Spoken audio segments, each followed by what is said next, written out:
తెలుగు భాషా దినోత్సవం సందర్భంగా ప్రత్యేక ముఖాముఖి వింటారు. అతిథి ఉభయ భాషా పండితులు శతావధాని డాక్టర్ రాంభట్ల పార్వతీశ్వర శర్మ. పరిచయకర్త ఎన్ మణి. శ్రోతలకు నమస్కారం.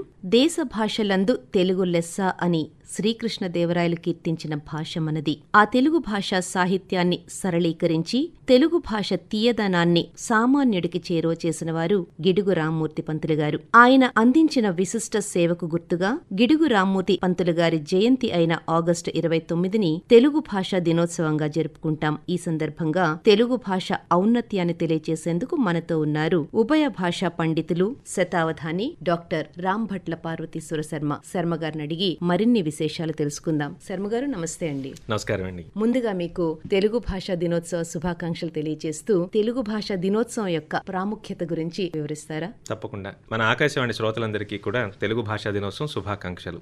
భాష అంటే మనం మాట్లాడడానికి ఉపయోగపడుతున్నది, మాట్లాడితే అవతల వాళ్ళకి అర్థమయ్యేది, అర్థం చేసుకుని మళ్ళీ తిరిగి మాట్లాడడానికి ఆసారాన్ని ఇచ్చేది. ఇది భాష. భాషించేది భాష అని సంస్కృతం నుంచే ఆ పదాన్ని కూడా మనం తీసుకున్నాం. కాబట్టి మూల భాష ఏదై ఉంటుంది అని అంటే సంస్కృత భాష అయి ఉంటుందని చెప్పి మనకు ప్రాచీనులు ప్రామాణికంగా చెప్పారు. అక్కడ నుంచే మొత్తం తెలుగు భాష పుట్టింది అనేటువంటి సిద్ధాంతాలు కూడా ఉన్నాయి. తర్వాత తెలుగు భాష అంటే ఏదో ఒక ద్రావిడ భాష ఇది అంటే మూల ద్రావిడం అనే ఒక ప్రత్యేకమైన భాష ఉంది. దాని నుంచి దక్షిణ ప్రాంతంలో ఉన్నటువంటి భారతీయ భాషలుగా తెలుగు వ్యవహారంలోకి వచ్చింది. ఇది మధ్య ద్రావిడ భాష అని చెప్పి లింగ్విస్టులుగా చెప్పేటువంటి వాళ్ళు అంటే భాషా శాస్త్రవేత్తలు దానికి మరొక రూపాన్ని కూడా ఇచ్చారు. 3000 సంవత్సరాలకి ముందే భాష ఉంది అని చాలా మంది చెబుతూ ఉన్నప్పటికీ నన్నయ్య గారి నుంచి మనకి మహాభారతం అనేటువంటి ఒక శాస్త్రీయతిహాసం మనకు కనిపిస్తోంది, కావ్య రూపంలో వచ్చింది. అప్పుడుంటే మరి ఈ రోజు ఆగస్టు 29 భాషా దినోత్సవాన్ని ఎలా గుర్తించి మనం ఎలా చేసుకుంటున్నాం అంటే ముందు మీరు పరిచయంలో చెప్పారు. మహానుభావుడు కళాప్రపూర్ణ అనేటువంటి బిరుదాన్ని మన ఆంధ్ర విశ్వ కళా పరిషత్ ఇచ్చి గౌరవించింది. అలాగే రావ్ బహదూర్ అనేటువంటి బిరుదాన్ని కూడా ఆంధ్రప్రదేశ్ ప్రభుత్వం ఇచ్చి గౌరవించింది.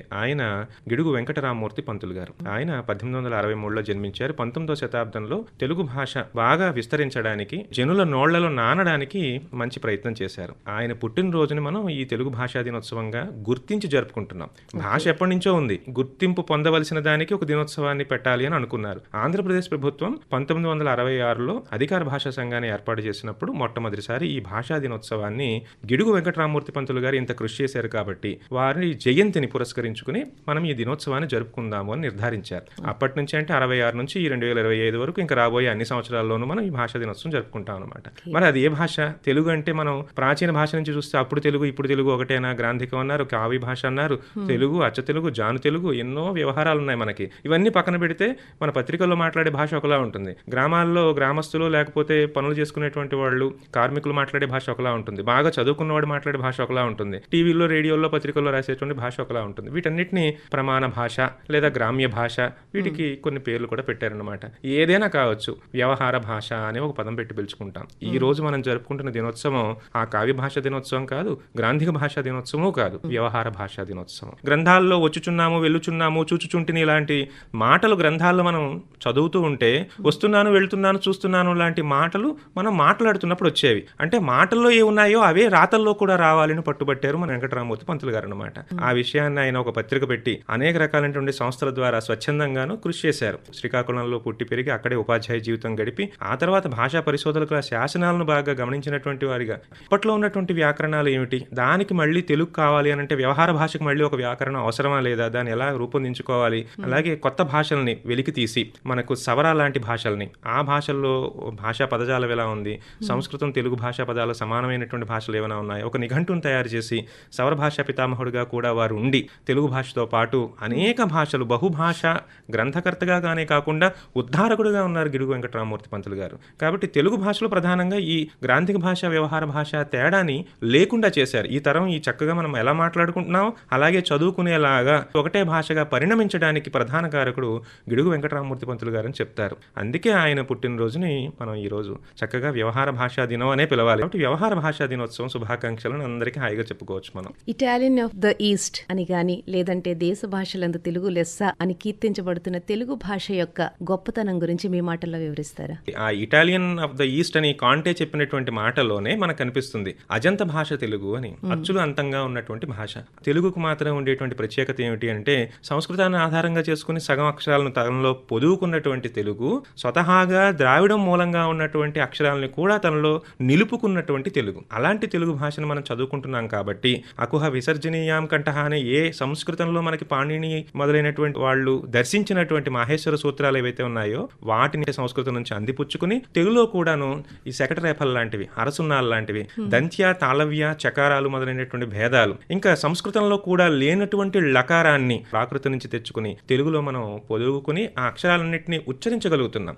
అంటే ఏ భాషా పదమైనా చక్కగా ఉచ్చరించి ఆ పదాన్ని ఆ పదంలాగా రాసుకోగలిగినటువంటి శక్తి మన తెలుగు భాషలో ఉంది. అది మన తెలుగు భాష ప్రత్యేకత అనమాట.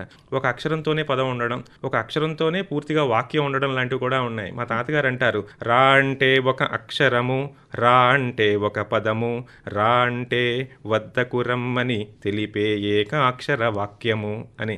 ఒకే దాంట్లో 3 అర్థాలు. మళ్ళీ ఎంత మాధుర్యం ఉంది తెలుగు భాషలో. ఎంతమంది గొప్ప కవులు ఉన్నారు, వాళ్ళు ఎలాంటి చమత్కారాలు చేశారు, విశేషమైనటువంటి కృషి చేశారు ఈ రోజు భాష ఇంతలా నిలబడడానికి.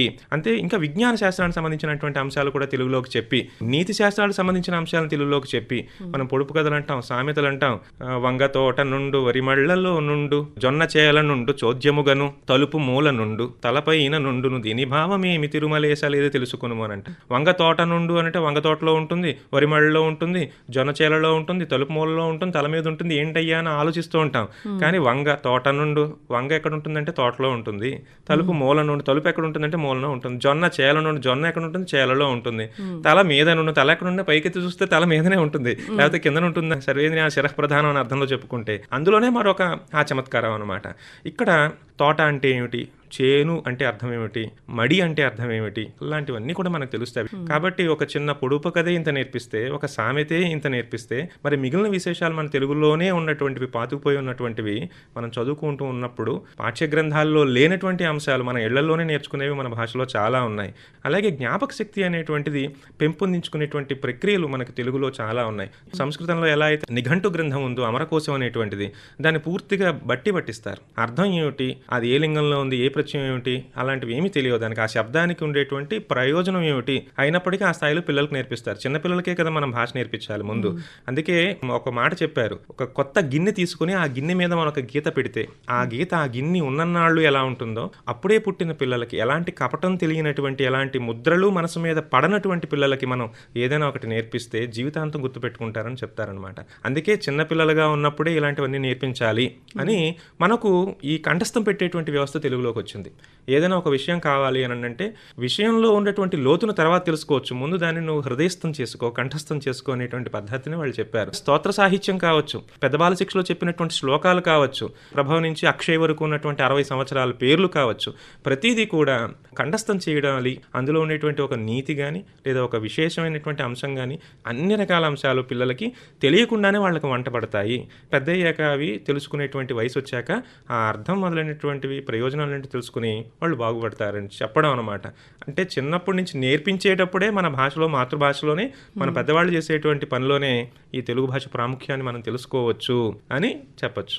ఇంత అద్భుతమైన, అతి సుందరమైన, అజంత భాష అయిన తెలుగు భాషకి మాత్రమే పరిమితమైన కొన్ని ప్రత్యేకతలు ఉన్నాయి కదండి, అటువంటి ప్రక్రియలు ఏమిటండి? ఛందస్సు అనేటువంటిది సాధారణంగా ఇప్పుడు అన్ని భాషల్లోనే కనిపిస్తుంది, ప్రాసడీగా మనం భావించేది. సంస్కృతంలో విశేషంగా ఛందస్సు ఉంది. ఛందోబద్ధమైంది కవిత్వం, కవిత్వం ఛందోబద్ధమై ఉండాల్సిందే, ఇలాంటి మాటలు కూడా మనకు కనిపిస్తాయి. అంటే వాడు కవిత్వం చెప్పాడు, ఒక పొయిటరీ చెప్పాడు అని అంటే ఆ పోయం ఎలా ఉండాలట, అది పద్యగతమై ఉండాలి, అదే శ్లోకమో పద్యమో అయి ఉండాలి అనేటువంటి భావన ముందు నుంచి మనకుంది. ఇప్పుడు వచనంలో చెప్తున్నప్పటికీ అది మాత్రా ఛందస్సు అని మనం పిలవాలి. దానికి ఛందస్సు ఉంటుంది, ఒక లయ, ఒక ప్రాస, అలాగే ఎతులు, దానికి అంత్యప్రాస, ఇలాంటివన్నీ తప్పనిసరిగా ఉంటుంది.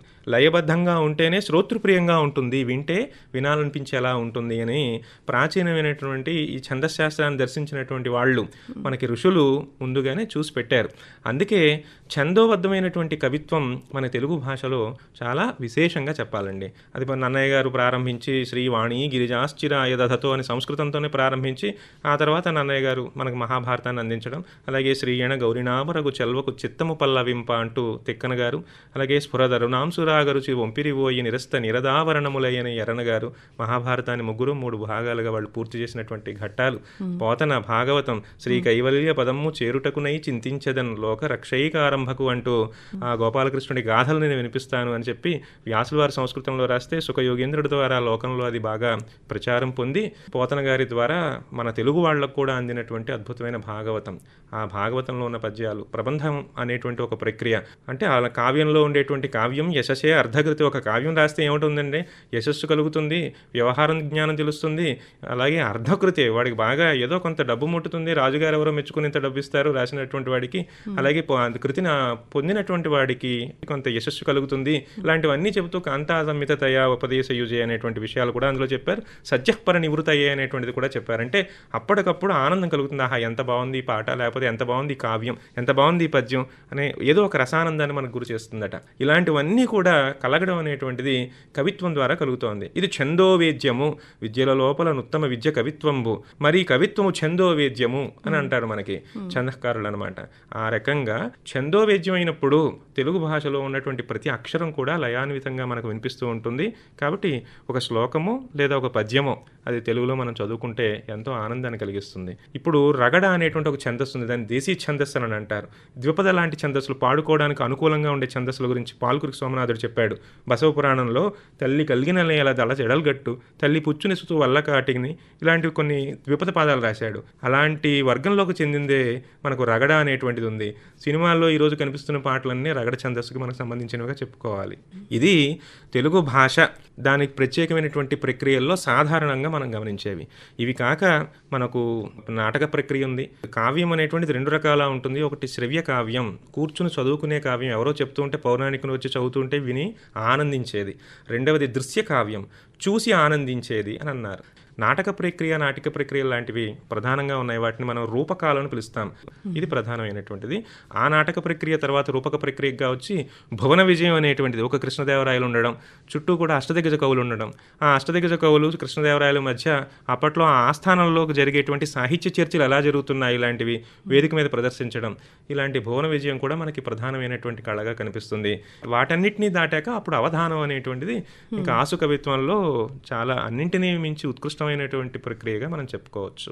ఏదైనా సరే మనం మాట్లాడుకుంటున్నప్పుడు మెదడు అనేది దాన్ని మాతృభాషలోకి అనువదించి మనకి తీసుకువెళ్తుంది అనేది ఒక శాస్త్రీయంగా నిరూపించబడింది. అయితే ఇప్పటి కాలం పిల్లల విషయంలో చూస్తుంటే చాలా వరకు తెలుగు మర్చిపోతున్నారండి. వారాల పేర్లు చెప్పమన్నా కూడా అది ఏమిటనేది అడుగుతున్నారు.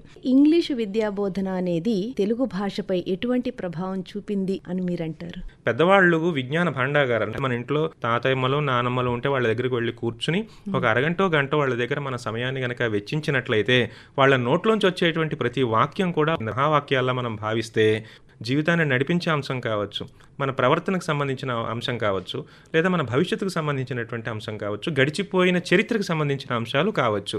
అలాంటి విజ్ఞాన భండారాలైనటువంటి పెద్దల మాటల్ని మన పిల్లలకి మనం అందించేటువంటి స్థాయిలో ఉండాలి.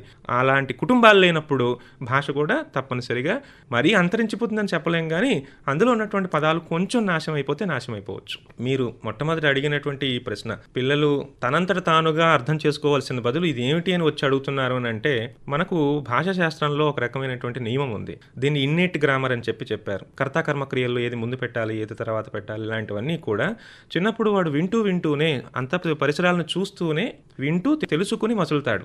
అలా నేర్చుకున్నవాడు తప్పనిసరిగా తప్పులు మాట్లాడు, అలా నేర్చుకునేవాడు తప్పనిసరిగా తప్పులు మాట్లాడతాడు. మాట్లాడే భాష దగ్గర నుంచి ఏదైనా కొత్త పదం వింటే దాన్ని వెంటనే తనకు తెలిసినటువంటి పదంతో అనుసంధానం చేసుకుని ఆ పదానికి అర్థం తెలుసుకోవాలి అనేటువంటి జ్ఞానం ఆయనకి కలగకపోవడానికి కారణం బహుశా అలాంటి ప్రాంతంలో ఆయన పెరగకపోవడమే అని మనం తెలుసుకోవాలి. కాబట్టి ఇది ముందుగా మనం జాగ్రత్తలు తీసుకుని ప్రతిదీ కూడా మన జీవనంలో ఏదైతే భాగమై ఉందో, ఉదయం లేచిన దగ్గర నుంచి రాత్రి పడుకునేంత వరకు అలాంటి వస్తుజాలాన్ని ఎవరి కుటుంబంలో ఉన్నటువంటి పెద్దలు, తల్లిదండ్రులు వీళ్ళు నేర్పించాల్సిన బాధ్యత ఉంది. లేదు అని అంటే వ్యవహార భాష దినోత్సవాన్ని కాదు కదా, అసలు తెలుగు అనేటువంటిది మిగులుతుందో లేదో తెలియదు. దాన్ని ఉద్ధరించడానికి మరొక గిడుగో మరొక గొడుగో రావాల్సిన అవసరం ఉంటుంది. శర్మ గారు, అయితే బాగా ఎక్కువగా సమాజాన్ని ప్రభావితం చేసేవి సినిమాలు, టీవీ, రేడియో, ఇటువంటి ప్రసార మాధ్యమాలు. ఇటువంటి ప్రసార మాధ్యమాల ప్రభావం తెలుగుపై ఎలా ఉంది, ఎలా ఉండాలి అని మీరంటారు? పని కట్టుకుని చాలా మర్యాదగా మప్పిదంగా మాట్లాడుతుంటే ఏంట్రా రేడియోలో మాట్లాడుతున్నట్టు అని అంటారు. అంటే తనదైన యాసని, తనదైన ఒక వ్యక్తీకరణని తాను తెలియజేస్తే అది ఆ ప్రాంతీయమైనటువంటి భాషగా అది గుర్తింపు పొందుతుంది. అలా కాకుండా కొంచెం బాగా సంస్కరించిన పదజాలాన్ని, భాషా నియమాలని ఉపయోగిస్తూ ఒక వాక్యాన్ని గనక ఎవరైనా చెబితే అది ప్రమాణ భాష అని మనకు కొంతమంది పెద్దలు చెప్పారు. కాబట్టి ఈ ఆకాశవాణి కానీ సుప్రసిద్ధమైనటువంటి పాత్రికేయులు ఉపయోగించే భాష కావచ్చు, అలాగే బుల్లితెర నుంచి వెండితెర వరకు కూడా కొంతమంది చేతుల్లోకి భాష వెళ్ళినప్పుడు అది చాలా సంస్కారవంతమైనటువంటి ఆయుధంగా, ఒక గొప్ప బలవత్తరమైన ఆయుధంగా మనకు భాష ఉపయోగపడుతోంది. అక్కడ అది ప్రభావితం చేస్తోంది చాలా మందిని. కాబట్టి మొట్టమొదట ఆకాశవాణి పేరు చెప్పుకోవాలి. ఎందువల్లంటే ఆనాటి కాలం నుంచి ఈనాటి కాలం వరకు కూడా భాష నిలబెడుతున్నటువంటి మొట్టమొదటి వరుస యోధుల్లో ఆకాశవాణిని తప్పనిసరిగా మొదట నిలబెట్టొచ్చు మనం. ఆ తర్వాతే పత్రికల విధానంలోకి మనం రావచ్చు. మనం చూస్తున్నాం జెన్జీ లాంగ్వేజ్ అంటున్నాం. ఈ జెన్జీ లాంగ్వేజ్ మనకి ఎక్కడ ఆకాశవాణిలో మనకు కనిపించదు. జనరేషన్స్ ఎన్ని మారిపోయి ఆల్ఫా బీటాల్లోకి వెళ్ళిపోయినా ఆ భాష ప్రత్యేకంగా ఎవరో మాట్లాడితే తప్ప, వాళ్ళు వచ్చి ఆకాశవాణిలో మాట్లాడితే తప్ప ఆ భాష మనకు కనిపించదు. కాబట్టి ఆ భాష యొక్క ప్రమాణాలు అవి ఆకాశవాణి పాటిస్తుంది. ఇంకా పత్రికా భాష ప్రమాణం అయితే చాలా విపరీతంగా ఉందండి. ఎందుకు విపరీతం అంటున్నాను? విపరీతం కూడా పత్రికా భాష ప్రభావమే. విపరీతం అంటే మనం ఏమనుకుంటాం, వ్యతిరేకమైంది అని అర్థం. చాలా ఎక్కువగా జరుగుతుందని అర్థంలో ఇప్పుడు వాడిస్తున్నాం. కాబట్టి పత్రికల్లో ఈ రోజు భాష అంతా కూడా ఇంగ్లీషే మనకి. అసలు తెలుగు పత్రికలు ఎక్కడైనా ఉన్నాయా అని ఒక ప్రశ్న కనిపిస్తుంది. చాలా ప్రసిద్ధమైనటువంటి పత్రికలు కుస్తీలు పడి వాటికి సమానార్థకాలు తెలుగులో సృష్టించడానికి ప్రతిరోజు ప్రయత్నం చేస్తున్నాయి. ఏదో ఔటర్ రింగ్ రోడ్డు వస్తే బాహ్య వలయ రహదారి అని మార్చి రాస్తున్నటువంటి పత్రికలు కూడా మనం ఈరోజు చూస్తున్నాం.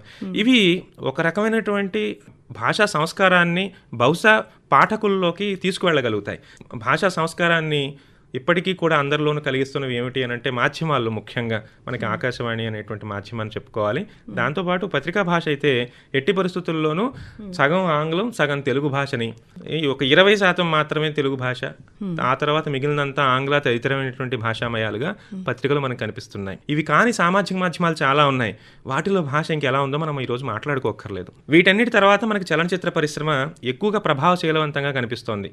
అయితే ఇందులో ఉండేటువంటి భాష ప్రమాణమా, ఆ భాషా వ్యవహారతలు అలా రాస్తున్నారా అంటే పాటల వరకు మనం ప్రమాణంగా తీసుకోవచ్చు. వాటిలో ఉండేటువంటి పదాలు మనకి అభివ్యక్తికి చాలా దగ్గరగా ఉంటాయి. కాబట్టి పాటలు సంగీత ప్రధానంగా ఉంటూ అందరినీ కూడా ఆదరించేలా చేస్తూ ఉంటాయి, వాళ్ళకి ఆనందాన్ని పంచుతాయి. కాబట్టి అవి తప్పనిసరిగా ఆ భాషా పదాలన్నీ కూడా పర్టికులర్ ఏదైతే అనుకుంటున్నామో దానికి సంబంధించినటువంటి కాన్సెప్ట్లోనో కాంటెక్స్ట్లోనో సందర్భోచితంగా ఉంటే వాటిని మనం తప్పనిసరిగా అంగీకరించవచ్చు. వాటి ప్రభావం కూడా ఎక్కువగానే ఉంది. అయితే పదజాలంలో వాడు వాడుతున్నటువంటి మాటల రచయితలు మాత్రం ఈరోజు చాలా జాగ్రత్తలు వహించకపోతే పిల్లలు ప్రతిదానికి కూడా ఇంట్లో కూర్చుని నమస్కారం అనడానికి బదులు ఇంకా సినిమా పదజాలంలో వాడికి నచ్చినటువంటి నటీనటులు మాట్లాడే భాషను తీసుకొచ్చి మాట్లాడతారు. 4-5 రకాల భాషలను కలిపి సమ్మిళితమైనటువంటి సంకర భాషను ఉపయోగించడం మనం చూస్తున్నాం. వాస్తవానికి దీన్ని కోడ్ స్విచ్చింగ్ అని చెప్పి భాషా శాస్త్రంలో పిలుస్తారు. అంటే మనకి FM భాషల్లో కోడ్ స్విచ్చింగ్, ఒక భాష నుంచి మరో భాషలోకి ఎలా వెళ్తున్నాము, అలాగే సినిమాలో కూడా పాటల్లో కూడా కోడ్ స్విచ్చింగ్ అనేటువంటిది ఉంది. దాన్ని శాస్త్రీయంగా ఆమోదించారు, ఉపయోగిస్తున్నారు. కానీ దాని ప్రభావం కూడా అంతే దారుణంగా ఉందని మనం గమనించాలి. నేను వాక్ చేస్తున్నాను, మీరు ఫుడ్ చేస్తున్నారా, మీరు ఈటింగ్ చేస్తున్నారా లాంటి పదాలు వాడితే ఎంత దారుణంగా ఉంటుందో అంత దారుణమైనటువంటి ప్రమాదం భవిష్యత్తులో కూడా వచ్చి ఈ కోడ్ స్విచ్చింగ్ లేదు అని అంటే సంకర భాష యువత మీద ప్రభావం చూపించేటువంటి ప్రమాదం ఉంది. అందుకని దర్శకులు కానీ లేదా మాటల రచయితలు కానీ లేదా పాటలు రాసేటువంటి రచయితలు ప్రధానంగా నేపథ్య గాయకులు ఎక్కడ ఒత్తు పెట్టాలి, ఏ అక్షరాన్ని ఎలా తేల్చి ఉచ్చరించాలి, మహాప్రాణం అయితే ఎంత ప్రమాదం వస్తుంది, అల్పప్రాణం అయితే ఏ అర్థం కోల్పోతాం, అపార్థానికి దారితీస్తుంది లాంటివి తెలుసుకునే నేపథ్య గాయకులు పాడినట్లయితే తప్పనిసరిగా మంచి భాషా పండితులు తయారైపోతారని నేను చెప్పను. కానీ కనీసం దీనికి ఇదే అర్థం, దీన్ని ఇలా ఉచ్చరించాలి, దీన్ని ఇలా విడగొట్టాలి, మన భాషను మనం కాపాడుకోవాలి అని అంటే అందులో నిష్ణాతులుగా ఉన్నటువంటి బాధ్యులు ఎవరైతే ఉన్నారో వాళ్ళు అప్రమత్తంగా ఉన్నట్లయితే దాన్ని ఎంతమంది విన్నా, ఎంతమంది అనుకరించినా, మళ్ళీ కొత్త తరాల వాళ్ళు దాన్ని బాగా స్ఫూర్తిగా తీసుకున్నప్పటికీ కూడా మంచి సాహిత్యం, మంచి భాష వస్తుంది తప్ప దాని నుంచి ఎలాంటి లోపాలు మనకు రావు. శర్మ గారు, ఇప్పుడు సమాజంలో తెలుగు సాహిత్యంపై ఆసక్తి తగ్గిపోతోంది, పఠనాసక్తి కూడా లేదు యువతలో అనేది నిర్వివాదాంశం, అందరికీ తెలిసిందే. అయితే ఇది ఎందుకు ఇలా జరుగుతుందంటారు? పూర్వం పఠనం అని అంటే పుస్తకమే. తల్లి నిన్నుదలంచి పుస్తకము చేతంబూని లాంటి పద్యాలు మనకున్నాయి. అంటే పుస్తకాన్ని చేత్తో పట్టుకుని చదువుకునేవాడు ఎవడైనా సరే. అయితే ఉపకరణాలు మారాయి. పుస్తకం బదులు వాడి చేతి పుస్తకం ఉంది. చేత్తో పుస్తకం కాకుండా చేతి పుస్తకంగా కనిపిస్తోంది. కంప్యూటరీకరించినటువంటి పుస్తకాలు ఉన్నాయి. ఆ పుస్తకాల్లో చదువుకుంటున్నారు. అది కూడా పూర్తిగా పుస్తకాలు చదివేటువంటి వాళ్ళు లేరు. ఈరోజు ఆధునిక సాహిత్య ప్రక్రియల్లో సుప్రసిద్ధమైన ప్రక్రియ నవల. ఆ నవల ఎన్ని పేజీలు ఉంటుందంటే కనీసం 200 పేజీల నుంచి 500 పేజీల వరకు నవలలు ఉన్నటువంటి సంఘటనలు మనకు కనిపిస్తున్నాయి. ఈరోజు అన్ని పేజీలు నవల చదివేటువంటి ఓపిక ఉన్న వాళ్ళు కూడా కనిపించట్లేదు. నేను ఏమవ్వాలని అనుకుంటున్నాను అన్నది మనసులో పెట్టుకుని వాళ్ళు అనుకుంటున్న భావనల వల్ల పూర్తిగా పఠనం అనేటువంటిది తగ్గిపోతుంది.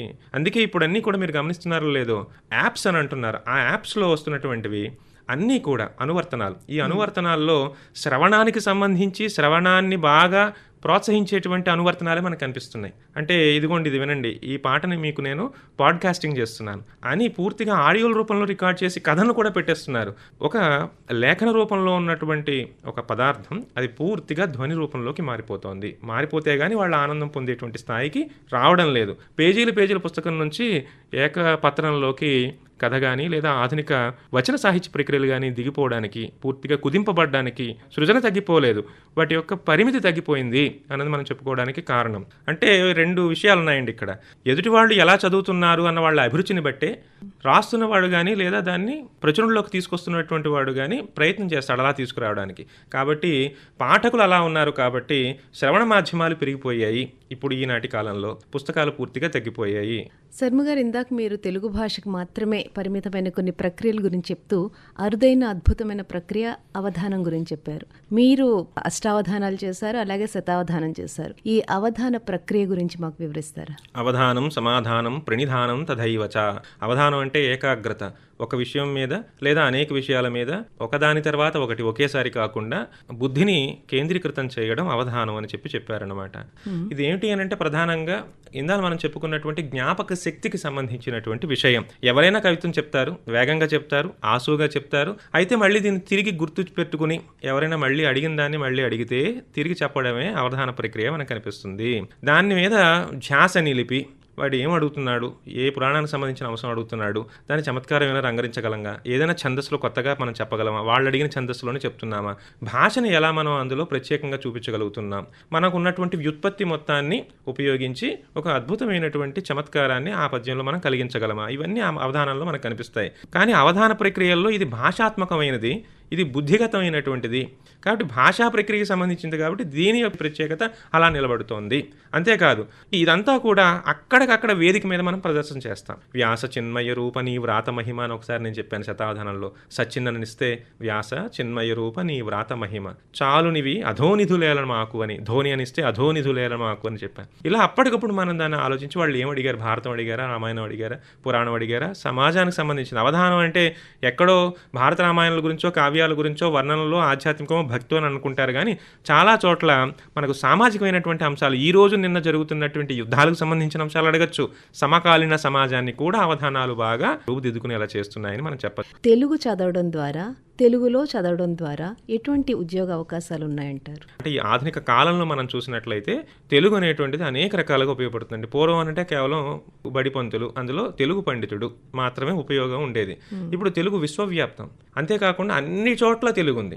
లోకలైజేషన్ అనేటువంటిది ఒక కాన్సెప్ట్ కూడా ఉంది. మీరు అనువాదంలోకి వెళ్ళి చూసినట్లయితే మనం నన్నయ్య గారి యుగాన్ని అనువాద యుగం అని పేరు పెట్టి ఈరోజు పిలుచుకుంటున్నాం. అంటే సంస్కృతం నుంచి తెలుగులోకి తీసుకొచ్చినటువంటివి. కానీ ఆధునికులు ఏమంటారు, ట్రాన్స్లేషన్ స్టడీస్ అని ఒక పేరు పెట్టి ఈ అనువాద శాస్త్రం మేమే సృష్టించామని వాళ్ళు చెప్తున్నారు. వాటిల్లో ఒక ముఖ్యమైనటువంటి విషయం ఏమిటి అని అంటే ప్రపంచంలో తయారయ్యే ప్రతి ఉత్పత్తి కూడా, ప్రోడక్ట్ కూడా అది లోకల్లో ప్రతి ప్రాంతంలోని ఎవరు ఎక్కడ ఉపయోగిస్తున్నారు కనీసం ఆ ప్రాంతీయ భాషలో ఉండాలి అని అంటారు. కాబట్టి ఆ ప్రాంతీయ భాషలో ఉండాలి అని అంటే దానికి సంబంధించినటువంటి వాడు ఎవడో ఒకడు ఉంటాడు. ఆ భాషా వ్యవహారతతోనే వాటిని అనువాదం చేయించి వివిధ భాషల్లో అది అందుబాటులో రాస్తారు. ఆ లోకలైజేషన్ అనేటువంటి దానిలో అనువాదం చేసి చూపించాలి. కాబట్టి అనువాద రంగంలో తెలుగుకు అద్భుతమైనటువంటి భవిష్యత్తు ఉంది.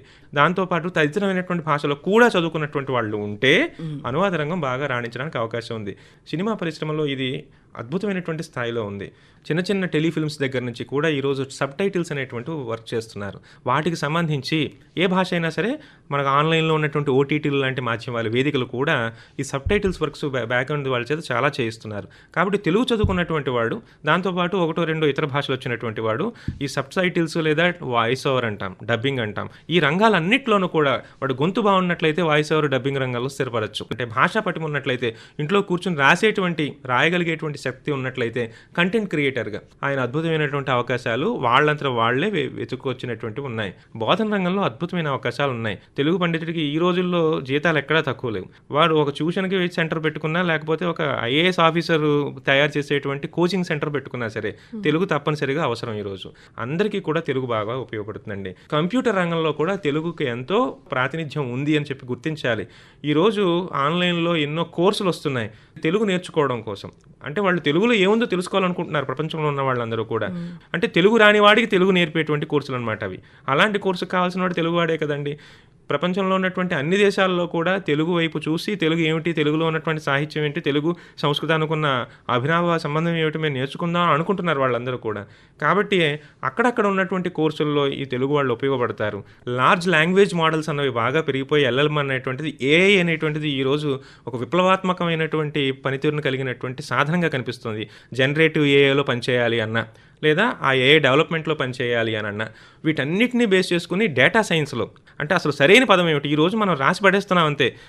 గూగుల్ వాడి దాంట్లో రాస్తాం, వాట్సాప్లో రాస్తాం, మరో చోట రాస్తాం. మనం మాట్లాడితే అది భాష కింద తీసుకుంటోంది. వీటన్నిటిలో కూడా నిజంగా చాలా తప్పులు వస్తున్నాయి. విరామ చిహ్నాలు ఎక్కడ ఉండాలో తెలియదు, మరియు యొక్క ఎందుకు వాడుతున్నాం కూడా తెలియదు. ఈ రోజుల్లో యొక్క వాడాల్సిన అవసరం ఇప్పుడు లేదని కూడా చాలామంది తెలియదు.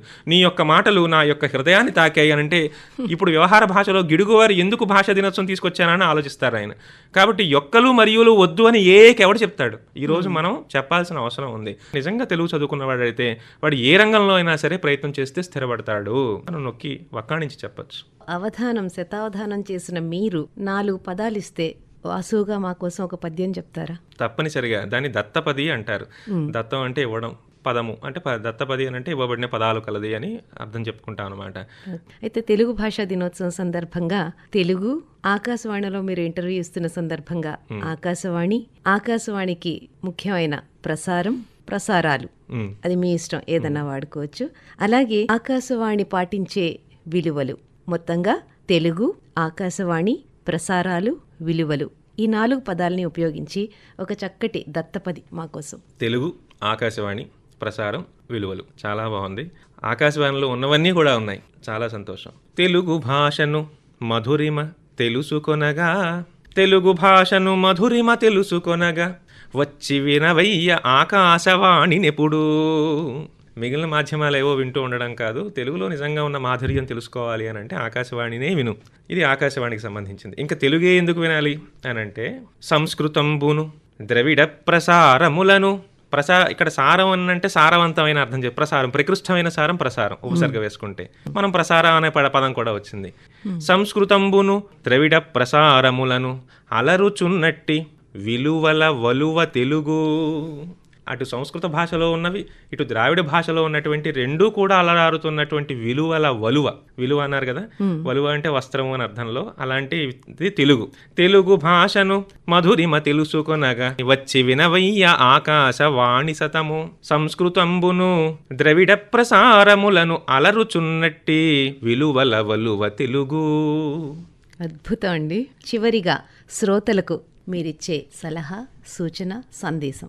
రోజు కూడా మన పదజాలాన్ని మనం అభివృద్ధి చేసుకుంటూ ఉండాలి, మన పదాలను పెంచుకుంటూ ఉండాలి మనం తెలుగు కట్టుబాట్లు మాట్లాడాలంటే. అందుకే చిన్నప్పటి నుంచే పిల్లలకి భాషాపరమైనటువంటి ప్రహేళికలు ఇస్తూ ఉంటారు. ఇచ్చిగో ఈ ఆటలు ఆడు అంటే పదాలతో ఆటలు. మన భాష అంటే ఏంటి అని అంటే కేవలం మన పదజాలం. భావం వ్యక్తీకరించాలని అంటే తగిన పదజాలం ఉండాలి. ప్రతి ఒక్కడికి భావాలు ఉన్నాయి. పదజాలాన్ని బాగా పెంచుకోవాలి. నిఘంటువుని మనం అధ్యయనం చేసేటువంటి పద్ధతులను తెలుసుకోవడం. ఒకే అక్షరం 2 సార్లు ఉంటే పద్యాలు మనమునను మానమును నీ నామం మను మననమ్ము మమ్మును నేమమ్మున మాన అంటూ తిమ్మన ముక్కు తిమ్మన గారు రాశారంటారు అలాంటి పద్యాలు. ఏకాక్షర కందాలు కాకి కుక్కకు కేక కేకీకో కాక కైక కేకకు కోక కోకోక కుక్కోక అని మా తాతగారు ఏకాక్షర కందం రాశారు. ఇలా చమత్కారం అంటే భాషలో ఉంది, అది రసానందాన్ని కలిగిస్తుంది, ఇది ఒక్క క్షణంలో మనకు కలుగుతుంది. అలాంటి సత్యపర నివృత్తి భాష ద్వారా అందరికీ కలగాలని ఆశిస్తూ ఆ ప్రయాణంలో అందరూ సఫలీకృతులు కావాలి. అంతటి శక్తిని మన మాధ్యమాలు, మన చుట్టూ ఉన్నటువంటి వాతావరణం మనకి సహకరించి కలిగించాలని ఆ దైవాన్ని ప్రార్థిస్తూ అందరికీ మరొకసారి తెలుగు భాషా దినోత్సవం శుభాకాంక్షలు తెలియజేస్తున్నాను. శర్మ గారు, ఈరోజు తెలుగు భాషా దినోత్సవం సందర్భంగా స్టూడియోస్కి వచ్చి తెలుగు భాష ఔన్నత్యాన్ని ఇంత చక్కగా మా అందరికీ వివరించినందుకు ఆకాశవాణి తరఫున ధన్యవాదాలు తెలియజేసుకుంటూ నమస్తే అండి. నమస్కారం అండి. ఇంతవరకు తెలుగు భాషా దినోత్సవం సందర్భంగా ప్రత్యేక ముఖాముఖి విన్నారు. అతిథి ఉభయ భాషా పండితులు శతావధాని డాక్టర్ రాంభట్ల పార్వతీశ్వర శర్మ. పరిచయకర్త ఎన్ మణి. సమర్పణ ప్రాంతీయ వార్తా విభాగం, ఆకాశవాణి విశాఖపట్నం కేంద్రం. వెలువడింది ఆకాశవాణి విజయవాడ కేంద్రం నుండి.